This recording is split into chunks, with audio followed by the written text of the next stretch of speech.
en el folleto, ustedes más que todo vienen para aprender un poco más sobre la temática, el estilo de César Mía.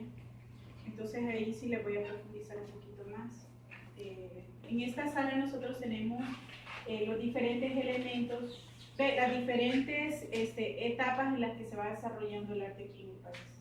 Es como un recorrido histórico del arte en el país. Lo podemos dividir en 3 etapas. La etapa precolombina, que es la pieza que está por allá, es una vasija de cerámica encontrada en las cuevas de Cuyamel.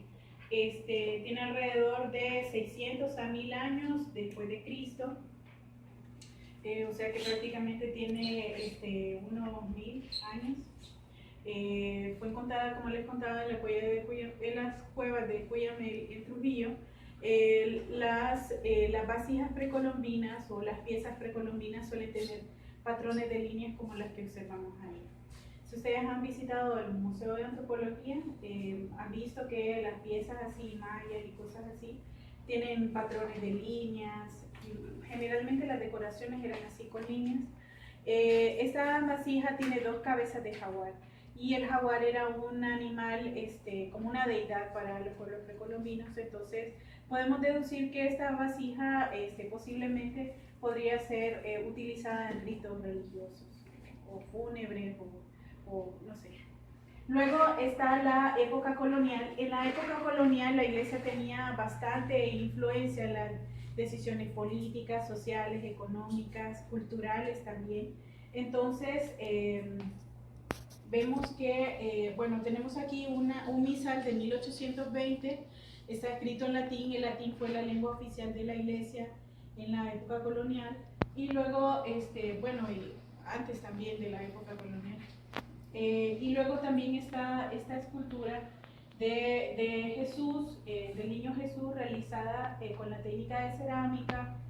Tiene un revestimiento de yeso y está pintada con la técnica del óleo.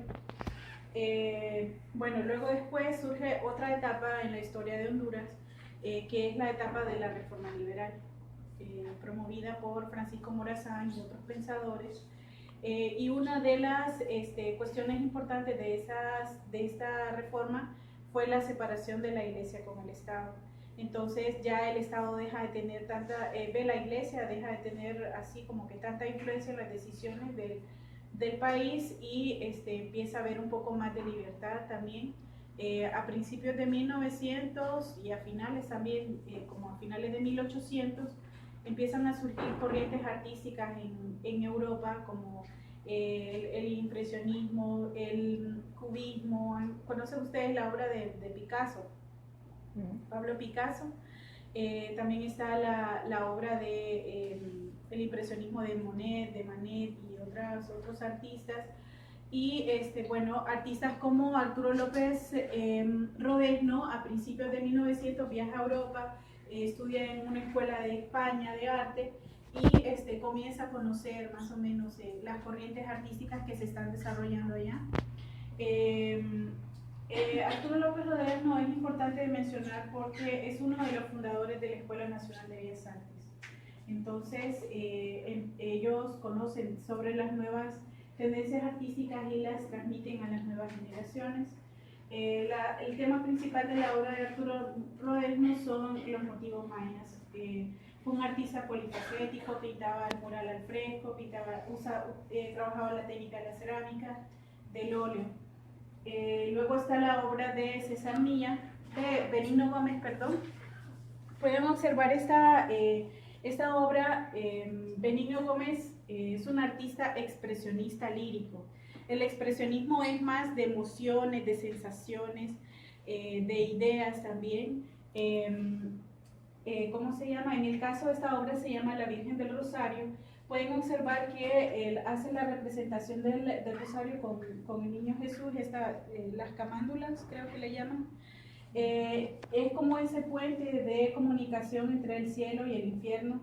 Es interesante esta obra de Benigno Gómez porque logra captar la emoción o la sensación por ejemplo, pueden ver la aflicción, la angustia, la tristeza en los rostros que están en el infierno, ¿lo ven? Es interesante esta obra porque el artista trata de transmitir esas sensaciones al espectador. Y también utiliza bastante lo que es la iconografía. En muchas de sus obras tienen palomas blancas. Por lo general la obra de Benigno Gómez tiene así como escenas costumbristas. Es bastante famoso por las escenas de las lavanderas o las aguadoras, que eran mujeres que cargaban aguas en cántaros de barro o lavaban la ropa en los ríos. Entonces es interesante que los artistas siempre nos cuentan momentos históricos. Son cosas que también ahora ya no se dan mucho, que la gente vaya a lavar a los ríos y cosas así. Luego está la obra de César Rendón, por allá al fondo. Esa obra es un paisaje impresionista. A diferencia de los expresionistas, los impresionistas copian la realidad, pero se enfocan más en la luz y el color del momento. Pueden observar en este caso, esta obra se llama Atardecer en el campo y el artista trata de captar esos colores que se ven en un atardecer. ¿Se ha fijado que con el sol más intenso los colores son más intensos? Y cuando el día está así como opaco, los colores son como más azules, más grises. Entonces, también es interesante porque las obras tienen esa forma, digamos, de transmitir emociones por medio también del color. Una obra con colores así de intensos nos da más o menos una sensación como de alegría, de euforia. Pero si observamos, por ejemplo, la obra de Benigno Gómez, y vemos esos rostros de aflicción, de tristeza, de angustia, nos transmiten esas sensaciones como el artista plasmó esos rostros en la obra. Luego tenemos también la obra de Gustavo Armijo, que es de los años 70, 80. Los artistas expresionistas, como les mencionaba, utilizan bastante los elementos simbólicos de sus obras. Esta obra se llama La Dama del Poder. Podríamos interpretar que la Dama del Poder puede ser la iglesia. Por ejemplo, vemos el trono. El trono es un símbolo de poder. También vemos el bastón. El bastón es utilizado bastante en la iglesia como el pastor, el que dirige, el que mueve las ovejas. También, no sé si ustedes han visto que la representación de Jesús es con un pez. Y también el artista podría ser que hace una crítica, digamos, a lo que es la iglesia, por eso incorpora el elemento de la máscara, que es como, no siempre las cosas se presentan tal y como son, entonces es como, hay como una doble cara. Y vemos aquí el ojo, aquí solitario, que más adelante vamos a verlo en las obras de César Milla, es la representación de Dios. El triángulo con el ojo solitario y eso. Más o menos es la representación de Dios. Y bueno, eso. También tenemos la obra de Adonai Navarro, perdón. Él es de la década de los 2000, es un artista también polifacético, trabaja la escultura, la instalación, la pintura, la cerámica. Esta es una pieza que se llama Germinación y pueden observar cómo el artista trata de mostrarnos ese momento en el que la semilla está empezando a germinar, cuando le empiezan a salir las primeras hojitas así a la semilla. Más o menos esa es la idea. Bueno, ¿tienen alguna pregunta? Es un artista expresionista crítico. Todas las obras que ustedes vean de Víctor López tienen ese tinte político, crítico. Habla sobre la pobreza, la corrupción, la violencia, etapas específicas también de la historia, por ejemplo, el conflicto del Bajo Aguán, la década de los 80, que fue una década bastante difícil en el país. En las otras salas vamos a ver más o menos algunas de sus obras. Esa obra se llama Imágenes de Tránsito que Matan y hace representación de esos gobiernos que son de tránsito, pero son corruptos y matan la educación, la salud, matan ¿qué más? Bueno, matan muchas cosas. De Matute. Tenemos obras de las diferentes series que va trabajando Matute. Tenemos la serie de Morazán y Valle, la serie de Lázaro a la Luz, la serie del Contemplado y la serie de retratos, que se llama Cabezones y Cabezudos. Por allá tenemos una de las sillas históricas de Matute. Yo pensaba que así era para sentarse también. No, es sin pregunta. En esta sala tenemos, bueno, esta obra es interesante, no sé si ustedes pueden más o menos hacer una lectura sobre estas dos personas. En el caso de Valle pueden observar lo que está como más recostado, como más tranquilo, ¿lo ven? Y por otro lado Morazán está como más pensativo. Entonces es interesante que Matute nos hace más o menos adentrarnos a la personalidad de cada uno de ellos dos. Vemos que Morazán, en el caso de Valle era un letrado, más de biblioteca, más de libros, entonces lo vemos así como más tranquilo. Y en el caso de Morazán lo vemos así como más estresado, más frustrado, más pensativo, porque Morazán era un estratega, era más de batallas, era más de guerra. Entonces vemos cómo nos muestra el contraste entre los dos. Por otro lado está la obra de Lázaro a la luz, la serie de estas son varios cuadros. Está inspirada en el amigo de Jesús que falleció y resucitó. Lo vemos como Lázaro está en ese momento del despertar, de quitarse las vendas.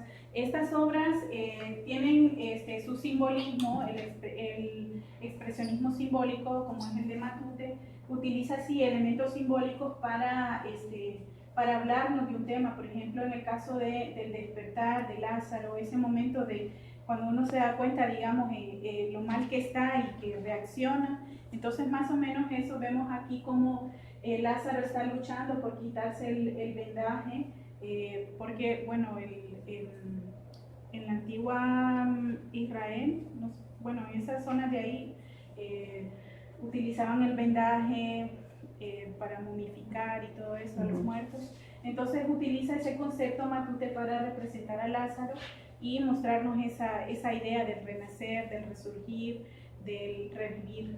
Es que cuando, bueno, es una aportación. Según lo que leí, que cuando van a momificar a alguien, le sacan todo de dentro, porque ellos tienen la creencia que si lo momificaban volvían a nacer, como algo así, no sé si estoy en acuerdo. Sí, es que las vísceras y el estómago y todos estos órganos eran como, digamos, esa parte impura. Entonces para el corazón se lo sacaban, pero lo ponían en una vasija, como algo que era como más sagrado y cosas así. Pero los órganos es otra cosa. Bueno, pero en este caso también vemos en la serie de Contemplado, está inspirada en el Vía Crucis de Jesús. Ustedes conocen, bueno, han visto que en el Vía Crucis hay como 2 o 3 veces que Jesús cae con la cruz a cuesta. Entonces Matute hace esa representación de las 3 veces que cae, por aquí está una, por ahí está la otra y por ahí está la otra, ¿la ven? Entonces en la obra también nos da esa sensación como de movimiento, de caída, de proceso también. ¿Qué más? Por allá tenemos la serie de retratos. Esta es el retrato de Clementina Suárez, una poetisa bastante importante aquí en el país. Fue una mujer bastante liberada, digamos, era bastante criticada por tener muchos amoríos por todas partes del mundo. Fue una de las mujeres más retratadas de América Latina. Entonces, bueno, y su trabajo también estaba enfocado en la liberación de la mujer, en la expresión de la mujer y cuestiones así. ¿Tienen alguna pregunta sobre esta sala? ¿Algo que les gustaría saber? Luego aquí pasamos a la exposición temporal.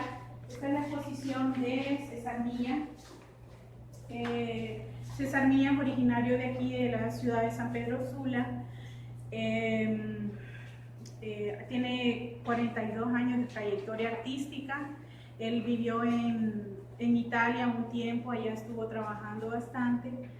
Pueden observar que bueno, la obra de César Milla tiene bastantes elementos simbólicos. Por ejemplo, tenemos en esta obra, él hace utiliza, no sé si ustedes conocen de Alberto Durero. Bueno, Alberto Durero es un artista renacentista. Hay una obra bastante interesante que se llama Melancolía. Es un grabado. Alberto Durero utiliza la representación de un anciano como esta idea que les decía yo, que la muerte es algo que lo tenemos presente desde que nacemos. Por eso está ahí como en la juventud.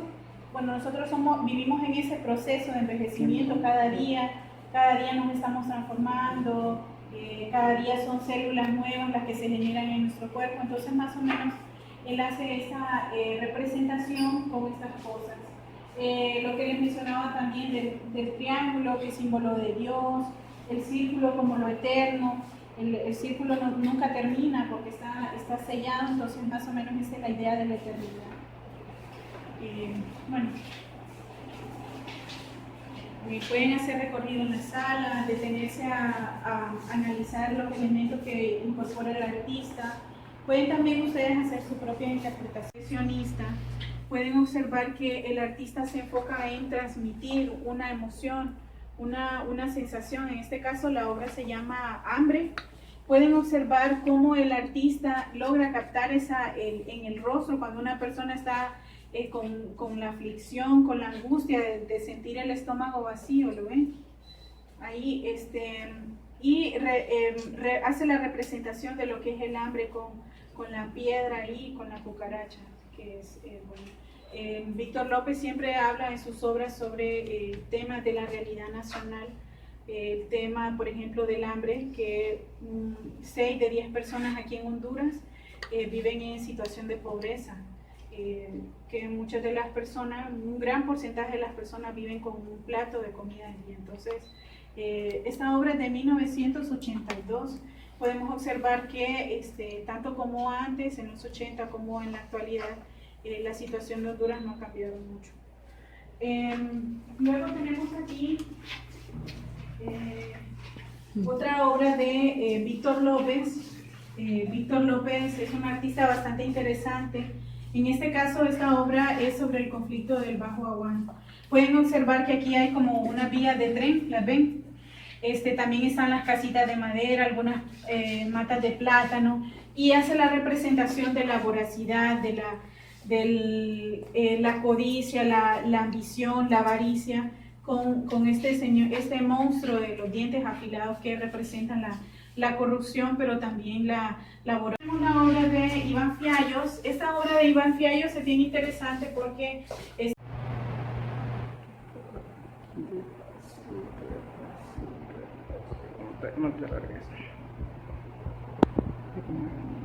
no te muevas.